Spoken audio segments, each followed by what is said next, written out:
Hello வணக்கம் friends. வாங்க நம்ம எம்வி பிளாக்ஸ் ஆஃப் மலர்விழி சேனலில் இன்றைக்கி நம்ம பார்க்க போகிறது சில்லி இட்லிங்க.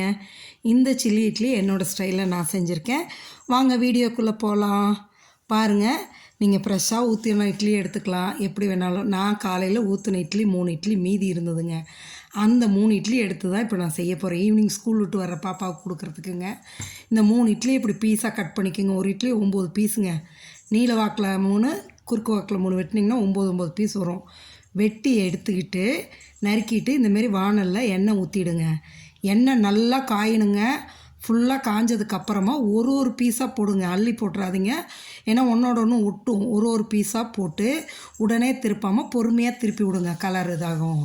திருப்பி விட்டு நல்லா கோல்டன் ப்ரௌன் வந்ததும் எடுத்து வச்சுருங்க. ஒட்டின மாதிரி இருக்கும், அது தனித்தனியாக வந்துடும், ஒன்றும் பிரச்சனை இல்லை. இதேமாரி எல்லாத்தையும் பொரித்து எடுத்து ஒரு பிளேட்டில் வச்சுக்கோங்க. வச்சுட்டு பாருங்கள், இந்தமாரி ஆற வச்சுருங்க. அது ஒரு பக்கம் இருக்கட்டும். இந்த பக்கம் பார்த்திங்கன்னா நல்லா ஒரு பெரிய வெங்காயம் நல்லா க்யூப் மாதிரி சதுரமாக நல்லா கட் பண்ணிக்கிங்க.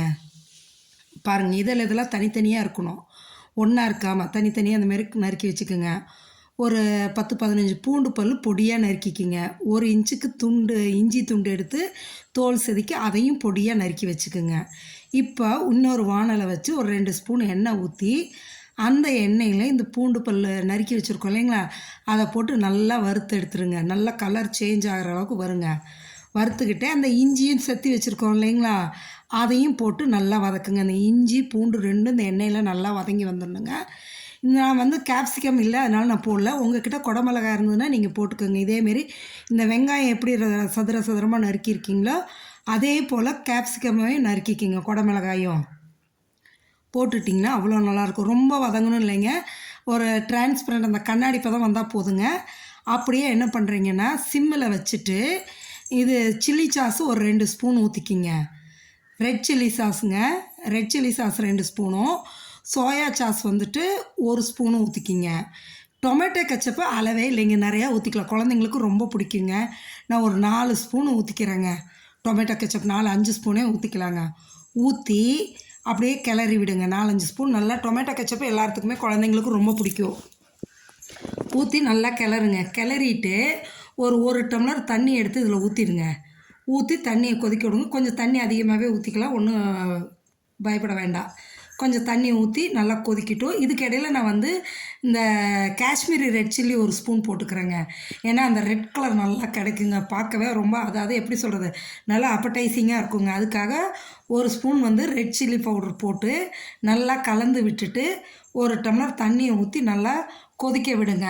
இதுலேயே அந்த கொதிக்கிற நேரத்தில் என்ன பண்ணுன்னா நல்லா ஒரு 1.5 ஸ்பூனுக்கு கார்ன்ஃப்ளவர் மாவு எடுத்து ஒரு 4-5 ஸ்பூன் தண்ணி ஊற்றி கரைச்சி வச்சுக்குங்க. நல்லா கார்ன்ஃப்ளவர் கட்டி இல்லாமல் நல்லா கரைச்சி வச்சுக்குங்க. இது கொதிக்க ஆரம்பித்ததும் அந்த கார்ன்ஃப்ளவர் கரைச்சதை எடுத்து ஊற்றி கிளறணுங்க. பாருங்கள், அந்த கார்ன்ஃப்ளவர் ஊற்றும் போது சிம்மில் வச்சுக்குங்க, உடனே கெட்டி ஆகிடும். அப்படியே கலக்கிட்டு நம்ம பொரிச்சு வச்சுருக்கோம் இல்லைங்களா இட்லி, அதை எடுத்து இதில் போட்டுக்குங்க. அவ்வளோதாங்க, சூப்பராக. அப்படியே அந்த நீங்கள் சொன்னால் தான் இது இட்லின்னு எல்லாத்துக்கும் தெரியும் சாப்பிடும்போது, இல்லைன்னா தெரியாதுங்க. அவ்வளோ டேஸ்டியாக, மேலே நல்லா கிறிஸ்பியாக, உள்ளே நல்லா சாஃப்டாக, அவ்வளோ டேஸ்ட்டாக இருக்குங்க. இந்த சில்லி இட்லி செஞ்சு கொடுத்தீங்கன்னா இட்லி வேண்டான்னு சொல்கிற குழந்தைங்க கூட அடுத்தாப்புல இதேமாரி செஞ்சு கொடுன்னு கேட்டு வாங்கி சாப்பிடுவாங்கங்க. அவ்வளோ நல்லா இருக்குங்க. சூப்பரான இந்த சில்லி இட்லி நீங்களும் செஞ்சு சாப்பிட்டு பார்த்துட்டு எப்படி இருக்குன்னு கமெண்ட் செக்ஷனில் சொல்லுங்கள், சரிங்களா? நான் மீந்த இட்லியில் செஞ்சேன். நீங்கள் வேணுனாலும் முன்னாடியே இட்லி ஊற்றி ஆற வச்சு எடுத்து சூட்டோடு கட் பண்ணிடாதீங்க, ஆற வச்சு கட் பண்ணி போடுங்க. சூப்பராக இருக்கும். இன்றைக்கி நான் வெள்ளிக்கிழமைன்ட்டு என்ன பண்ணிட்டேன், ரங்கோலி தான் போட்டேங்க. உங்களுக்கு அப்படியே ஃப்ரீ ஹேண்ட் ட்ராயிங் தான் இது, அப்படியே வரைகிறது தாங்க, புள்ளி கிடையாது. அதனால் நான் அப்படியே வரைஞ்சதை எடுத்து உங்களுக்கு போட்டிருக்கேன். நீங்களும் இந்த கோலத்தை பார்த்துட்டு எப்படி இருக்குன்னு சொல்லுங்கள். மறக்காமல் இந்த சில்லி இட்லி செஞ்சு சாப்பிட்டு பார்த்துட்டு எப்படி இருக்குன்னு கமெண்ட் செக்ஷனில் சொல்லுங்கள்.